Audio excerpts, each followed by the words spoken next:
সম্মেলনের সাক্ষী দক্ষিণ 24 পরগনা জেলা সিপিএম। নাম প্রত্যাহার করে নেওয়ার তালিকায় আরো দুজন।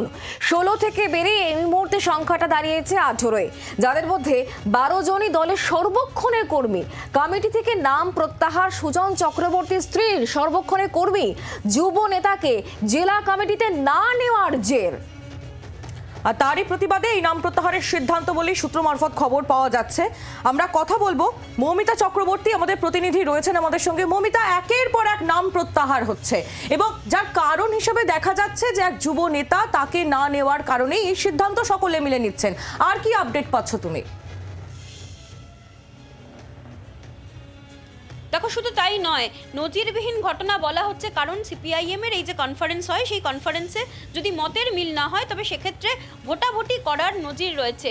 ভোটাভুটির পথে কেউ হাঁটলেন না, অথচ দলীয় যে সিদ্ধান্ত, সেই সিদ্ধান্তে সংখ্যাগরিষ্ঠতা যে প্যানেলের কাছে ছিল, সেই প্যানেলের সিদ্ধান্ত অনুযায়ী তরুণ এক সর্বক্ষণের কর্মী তিনি বাদ পড়লেন এবং তার বাদ পড়ার প্রতিবাদ স্বরূপ কিন্তু এই 18 জন, তাদের মধ্যে দলের সর্বক্ষণের কর্মী অর্থাৎ ফুল টাইমার রয়েছে 12 জন, তারা তাদের নাম প্রত্যাহার করে নিলেন এবং সেই তালিকায় রয়েছেন সুজন চক্রবর্তীর স্ত্রী মিলি চক্রবর্তী, সুব্রত দাশগুপ্ত, চন্দনা ঘোষ দস্তিদারের মতো নাম, যারা দক্ষিণ 24 পরগনা জেলার সিপিআইএম এর রাজনীতির সঙ্গে ওতপ্রোতভাবে জড়িত।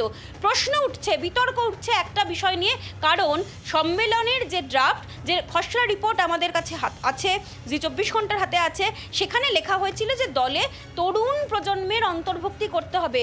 তরুণ প্রজন্মকে আনতে চাইছে যে দল, সেখানে তারা ইয়েসম্যান চাইছেন না, কোট আনকোট সেই বার্তাও দিয়েছেন। যে প্রশ্ন তোলেন তারা, সেক্ষেত্রে অনেক নেতার মধ্যে ইয়েসম্যান খোঁজার ঝোঁক রয়েছে, সেই সমালোচনা করেছিলেন আলিমুদ্দিন স্ট্রিট। কিন্তু তারপরেও তরুণ প্রজন্মের নেতৃত্ব, তাকে কেন বাদ দেওয়া হলো, সেই প্রশ্ন তুলেই কিন্তু এই প্রতিবাদ বলে সূত্র মারফত আমরা খবর পাচ্ছি, যেটা নজিরবিহীন। কারণ এর আগে সিপিআইএম এ এই ধরনের নজির দেখা যায়নি যে কমিটি ঘোষণা হয়ে গেল, কমিটি ঘোষণা হয়ে যাওয়ার পর 18 জন, যাদের মধ্যে 12 জন সর্বক্ষণের কর্মী, তারা তাদের নাম প্রত্যাহার করে নিয়েছেন। এবার জেলা কমিটি কিভাবে ফাংশন করবে সেদিকে অবশ্যই নজর থাকবে। আর সেই জায়গা থেকে মৌমিতা, যারা এই নাম প্রত্যাহার করে নিলেন এবং যেটাকে বলা হচ্ছে একেবারে নজিরবিহীন ঘটনা, একের পর এক নাম প্রত্যাহার করে নিচ্ছেন এবং তাদের নিজস্ব বক্তব্য রয়েছে, এই বিষয় নিয়ে এই মুহূর্তে তাহলে দলের অন্দরে কি চর্চা চলছে মৌমিতা? দেখো, 65 জনের কমিটি গঠন করা হয়েছিল, তার মধ্যে থেকে 18 জন তাদের নাম প্রত্যাহার করে নিলেন। সিপিআইএম এর যে নজির, যে গঠনতন্ত্র, সেই গঠনতন্ত্রে এরকম নাম প্রত্যাহারের নজির নেই। গঠনতন্ত্র তা পারমিট করে না। খুব স্বাভাবিকভাবে এই জেলা কমিটি তারা কিভাবে ফাংশন করবে সেটা প্রশ্ন উঠছে। পাশাপাশি দক্ষিণ 24 পরগনা জেলার যা ইকুয়েশন, সেই ইকুয়েশনে দেখা যাচ্ছে যে যারা নাম প্রত্যাহার করে নিলেন, সেক্ষেত্রে মন্দিরবাজার, কুলতলি, জয়নগর, এরকম অধিকাংশ জায়গা থেকে নেতৃত্ব তারা জেলা কমিটির সদস্য হিসেবে থাকতে চাইলেন না। যেখানে দলের যে খসড়া, যে পার্টির রিপোর্টিং পেশ করা হয়েছিল, সেখানে লেখা হয়েছে যে তারা ইয়েসম্যান চান না, নেতাদের, প্রবীণ নেতাদের এই প্রবণতা, সেই প্রবণতা থেকে বেরিয়ে আসতে হবে। সেই দোষ, একই দোষে কি দুষ্ট হলো জেলা সিপিআইএম কমিটি তৈরির ক্ষেত্রে, সে প্রশ্ন উঠেছে।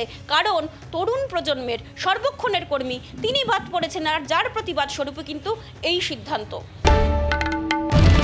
বাংলার আওয়াজ, বাঙালির আবেগ, জি 24 ঘন্টা।